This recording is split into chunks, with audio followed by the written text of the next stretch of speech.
Okay, before we go for a tour of the house, I just wanted to conclude this garden piece. So at the end of the last video introducing the garden, I was like, did I show you guys this already? Which I did. I had showed you the banana and the papaya, as well as the papaya over there, but I just wanted to clarify, these are all volunteers. I did not put these in the ground. I did not put that in the ground. Like the tomatoes and the chili and so many other things. Even like watermelons. Okay. So let's see if I can get the right light on this. Okay. So it's kind of hard to get. Let me try. So this is the sort of circumference kind of design of the wall that it incorporates circles, and of course you have to have some angles in there. That's fine. You do like Fibonacci sequence and stuff like that. And then up here you can't really see it, but just on that part that juts out, as well as these parts over here, is 7 chicanas. And chicanas is kind of like, probably you can see it better from inside. It's an ancient symbol of the First Nations people here, and it's kind of similar to a swastika of the East.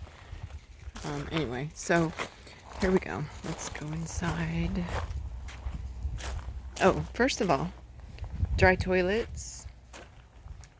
The compost that comes out of there is like, I would say 5 to 10 times as good as the best compost that you would make in here, but with much less effort.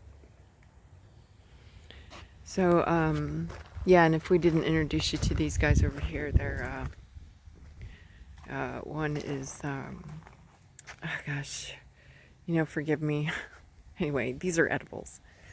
Anyhow, real quick, just want to show you this carport here was hosting a solar panels, and because when I arrived here, there was no electricity, no CFE, no wires or anything. Like, I guess they had the wires up, but they were just not installing it, and they kept postponing it year after year. So I wasn't in a situation where I could continue to pay rent here as well as fund the build of my house. So I just went ahead and had to make that adjustment to make the solar panels, but not really knowing anything about solar panels at the time.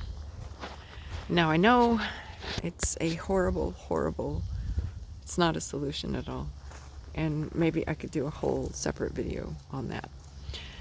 But I also wanted to point out this, after I went and cut some of the mangoes away, then we had space for, let's see if you can see him. He's right here. Señor Limon. And that is actually a key lime. That's a key lime. Okay, so here we go, inside.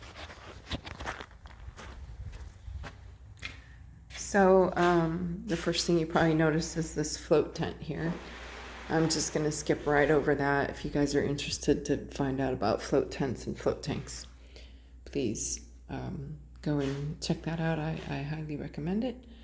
So you can see I like light coming through the windows, and oh, I forgot to open my window today so I can hear the chimes. Let's see, there we go. And here is really good for my place. This part in the middle, my friend Anna Paula did, and the Chicana as well. But then I put a little extra paint decorations on there. But that's the flower of life done with seeds, which is perfect for my dream. Las semillas sin tiempo. The seed without time. So here's the dry toilets. You can see there's 2. So while one is cooking, the other one is in use, and you get to harvest this like once a year. If you're lucky, maybe twice. But it's super good for the garden. And then a little painting that I'm working on. Actually, let's get the colibri in here too. So I started out with this Senor Colibri here, and then included some of the other animal spirits of the feathered kind, and these guys have special significance for me. And if you're interested to find out why, I can share that with you in another video. Just give me a shout. Here's a rendition of the paper tree that I mentioned outside earlier, the beauty. And then this is kind of like, well, technically speaking, it's part of the library, but this is nothing compared to the books that I had to part with when I became when I jumped into a suitcase and started living like that. Started to get my library back up, but if I go again, I'm going to find somebody that can keep it for me, because I don't want to have to start this up again. Some of these books are all actually almost impossible to find now. Okay, so up here you can maybe see the chacanas better, right? So here we have 1, and then this big one here, 2, 3, 4, 5, 6, 7. And starlights hanging from the center up here in a 3. This pattern is, the big one in the middle is situated in an east-west. And the 2 smaller ones are situated in a north-south, forming a polarity, not a polarity, but rather a trinity. Let me see if I can come back down to the floor here. Oh, right. We'll pop back up here. Now, my friend did that painting for me, as well as a friend of mine did this painting for me. So, but this painting, whereas this one was just a random, it's beautiful. But this one was more like a commissioned painting. I told them a little bit about my dream, Las Semillas en Tiempo, and this design that you see in the very center with the white color, and then it changes to different shades of blue, and then it ultimately goes back black. That's what they call Nierica, or Ojo del Dios, or Eye of God. That is my fire name, given to me by the Honorable Don Pancho of the Wirikuta Nation upon first arriving here. And I took my friends to the petroglyphs, and they pondered how it is that those petroglyphs got there, because as old as they are, according to the records we have, there were no lasers, no technology laying around to find how those were made. So that was their interpretation. And there was a lot of serpent energy there. You can go back and look in the Bible and see what they say about serpents. They're not bad. They're the wisdom of the earth. And anyway, so living room, and a little door out to the back garden here. There's, when I say beautiful paper tree, look at this. The way he glows, it's amazing. Yeah. And there's some orchids I found in the garden today. More volunteers. Aren't they beautiful? Just lovely, lovely. Let's see if they'll grow in here. I put him in there with the butterfly. Yeah, with the butterflies here. He's going to be a butterfly soon. But he's in a cocoon for now. Oh, there goes the front door. We're getting more wind today than we usually do. So the rest of the cabinets are done with porota. It's very expensive, but it's really the only wood that the termites won't eat. And the thing is you got to wait for them to fall on their own. And then you can get the wood once it's had even more time, like I suppose several years to dry out. And then you can get these beautiful porota. But it's definitely, there's other solutions. We can use hemp to make even harder, more durable wood than this. But anyhow, that's the cabinets. Of course, this is Florcito. If you're not familiar with my series on her, you can introduce yourself. Here's the laundry room. I'm going to point this out. This is an anti-gravity vehicle that he's operating. This is an ancient Mayan painting.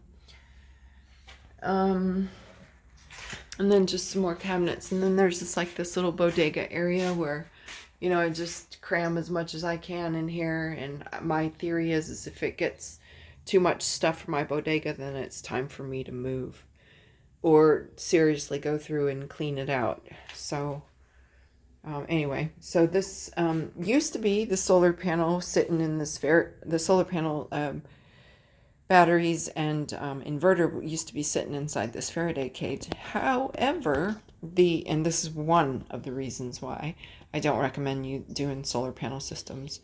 At least here in Mexico, it's you can't find any technicians that know what they're doing.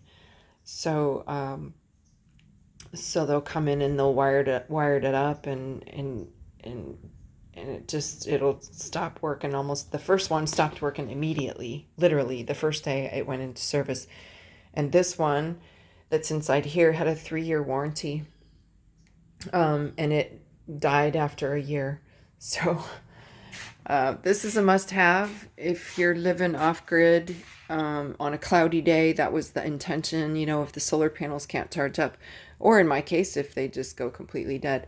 So you want to have like a secondary method to like something like this, and you just take this off and bring it outside and connect it to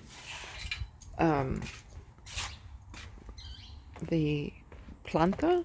¿Cómo se llama? Generator. Sorry.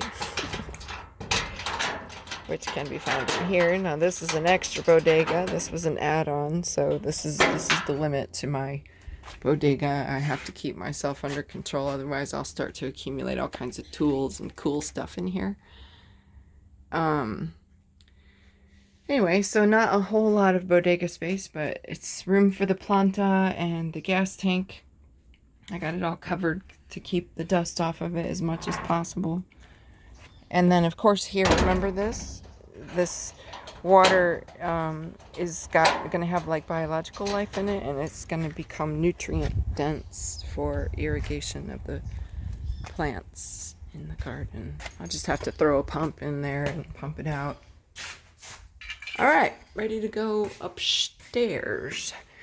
So upstairs is part of the technology as well. It's a 369 spiral. So using numerology, I factored into the equation of the floor, the stairs themselves, and then the top floor to make a 369.